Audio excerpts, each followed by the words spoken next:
오늘 말씀은 호세아 1장 1절부터 9절입니다. 우시야와 요담과 아하스와와 히스기야가 이어 유다 왕이 된 시대, 곧 요아스의 아들 여로보암이 이스라엘 왕이 된 시대에 부엘리의 아들 호세아에게 임한 여호와의 말씀이라. 여호와께서 처음 호세아에게 말씀하실 때 여호와께서 호세아에게 이르시되 너는 가서 음란한 여자를 맞이하여 음란한 자식들을 낳으라. 이 나라가 여호와를 떠나 크게 음란함이니라 하시니, 이에 그가 가서 디블라임의 딸 고멜을 맞이하였더니 고멜이 임신하여 아들을 낳으매 여호와께서 호세아에게 이르시되 그의 이름을 이스라엘이라 하라. 조금 후에 내가 이스라엘의 피를 예후의 집에 갚으며 이스라엘 족속의 나라를 폐할 것이니라. 그날에 내가 이스라엘 골짜기에서 이스라엘의 활을 꺾으리라 하시니라.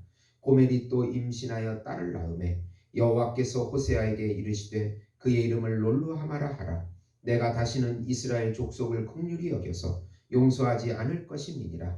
그러나 내가 유다 족속을 긍휼히 여겨 그들의 하나님 여호와로 구원하겠고 활과 칼이나 전쟁이나 말과 마병으로 구원하지 아니하리라 하시니라. 고멜이 롤루하마를 젖된 후에 또 임신하여 아들을 낳으매 여호와께서 이르시되 그의 이름을 로암미라 하라. 너희는 내 백성이 아니요 나는 너희 하나님이 되지 아니할 것임이니라. 아멘. 오늘 말씀은 호세아 선지자. 이 호세아라는 말은 여호와께서 이스라엘의 구원자라는 의미인데, 호세아 선지자를 통해서 북이스라엘의 심판과 멸망을 말씀하시는 내용입니다. 사랑하는 성도 여러분, 복음은 기쁜 소식입니다. 왜 복음이 우리에게 기쁜 소식이 됩니까? 하나님이시며 하나님의 아들이시며 우주적인 메시아이시고 우주적인 중보자이시고 우주적인 왕이시며 우주적인 어린 양이시고 우주적인 참 인간이신 예수님을 통해서 다시 하나님과 연결되어 영원한 생명과 영원한 사랑을 누리게 해주신다는 소식이기 때문에 기쁜 소식입니다. 하나님의 참 형상이시고 참 모양이신 예수님의 십자가의 죽음과 부활을 통하여 죄와 사망에서 자유하게 하시고 사단에게서도 자유하게 하시고 세상에서도 자유하게 하시고 율법에게서도 자유하게 하시고 자기 자신에게서도 자유하게 해방되어서 영원한 자유와 영원한 행복과 영원한 평강과 영원한 안식을 지금 여기서부터 누리게 해주시겠다는 소식이기 때문에 기쁜 소식입니다. 예수님께서 우리 전부가 되어주셔서 우리의 참 양식이 되어주시고 집이 되어주시고 의복이 되어주시고 친구가 되어주시고 친척이 되어주시고 남편이 되어주시고 부모가 되어주시고 요새요 산성이 되어주시고 힘과 지혜가 되어주시고 환난 날에 피난처가 되어주시고 반석이 되어주신다는 소식이기 때문에 기쁜 소식입니다.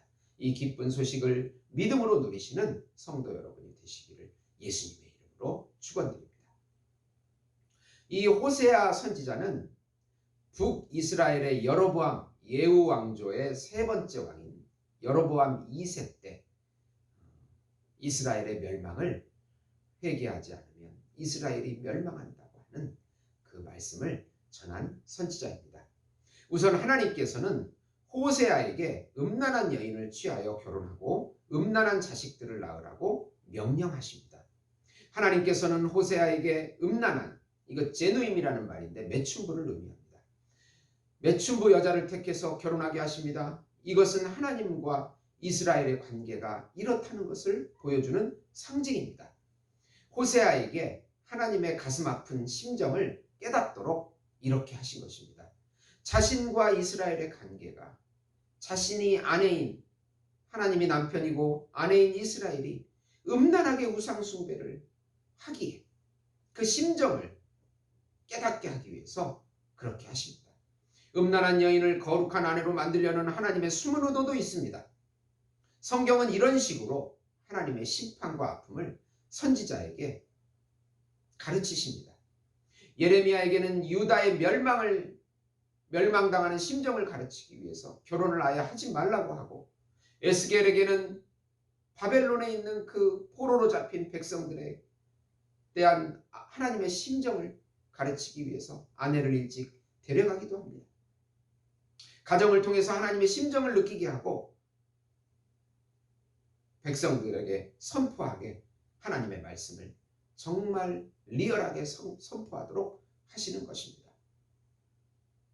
두 번째로 호세아는 고멜을 통해서 자식을 낳으면서 하나님께 주신 이름으로 짓는데 이스라엘의 멸망에 관한 상징적인 이름들입니다. 모든 선지자의 외침은 망한다는 것입니다.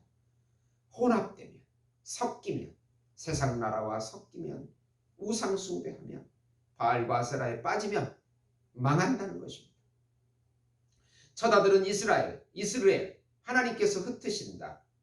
둘째 딸은 롤루하마, 긍휼히 여기지 않으신다. 셋째인 아들은 로암미, 내 백성이 아니다 라고 하여 그 이름 속에 하나님의 아픈 심정을 드러내십니다. 첫 아들의 이름은 이스라엘인데 바로 예후 왕조, 여로보암 2세의 할아버지인 예후 왕조가 바알과 아세라를 국교로 정한 그 아합 가문을 심판한 장소입니다. 그런 식으로 예후 왕조도 여로보암 2세 스가랴가 예후 왕조가 4대 만에 살룸의 반역으로 멸망하게 됩니다. 예후 왕조도 여로보암의 혼합주의를 따라갔기 때문에 예후 왕조의 몰락은 바로 북이스라엘의 몰락의 시작이 됩니다. 둘째 롤루하마는 긍휼과 용서를 더 이상 베풀지 않겠다는 뜻인데 여로보암의 혼합주의를 따라간 죄악의 결과입니다. 반대로 남유다는 여호와 하나님을 의지하기에 구원하시겠다고 7절에 선언하십니다. 남유다의 히스기야 왕 때 사네립의 군사 18만 5천 명이 한날에 죽는 기적같은 사건을 생각해 볼 수 있습니다. 세 번째 로암미는 더 이상 내 백성이 아니다라고 선언하시므로 언약강교의 파멸을 9절에 선포하십니다. 결국 예언대로 북이스라엘은 여로보암의 혼합주의와 아합의 바알과 아세라의 우상숭배로 BC 722년에 멸망하게 되고 하나님과의 언약은 깨지게 되었습니다. 북이스라엘이 혼합주의에 따라간 과정을 보면 솔로몬 이후 여로보암과 르호보암으로 나뉘었을 때 북이스라엘의 여로보암이 베델과 단에 금송아지 우상을 만들었습니다. 아합 때는 더 극악무도해져서 바알과 아세라 신을 국교로 정해서 또 우상을 숭배했습니다. 예후가 아합을 심판한 후에 예후는 그것을 깨닫지 못하고 바알과 아세라를 섬기진 않았지만 여로보암의 길을 따라서 베델과 단의 금송아지 우상을 섬겼기 때문에 이들도 호세아의 말대로 멸망당하게 된 것입니다. 세 번째로 하나님께서는 다시 아브라함의 언약을 회복하여 당신의 언약 백성들이 살아계신 하나님의 아들들이 될 것이라는 소망의 말씀을 10절에 하고 계십니다. 심판당한 북이스라엘이 남은 소수가 포로로 귀환하고 또 많은 이방인들이 언약 백성이 되는 것을 미리 보여주며 회복과 완성을 선포하십니다. 심판 가운데 구원을 다시 선포하십니다. 그 구원받는 자가 남은 자입니다. 누가복음 3장 7절 8절에 보면 예수님이 오시기 전에도 심판을 선포하는 엘리야의 심정으로 온 세례 요한이 있었습니다. 누가복음 3장 7절 8절에 요한이 세례를 받으러 나오는 무리들에게 이르되 독사의 자식들아 누가 너희에게 일러 장차 올 진노를 피하라 하더냐. 그러므로 회개에 합당한 열매를 맺고 속으로 아브라함이 우리 조상이라 하지 말라. 내가 너희에게 이르노니 하나님이 능히 이 돌들로도 아브라함의 자손이 되게 하시리라. 세례 요한은 심판을 선포하고 예수님은 구원을 선포하신 것입니다.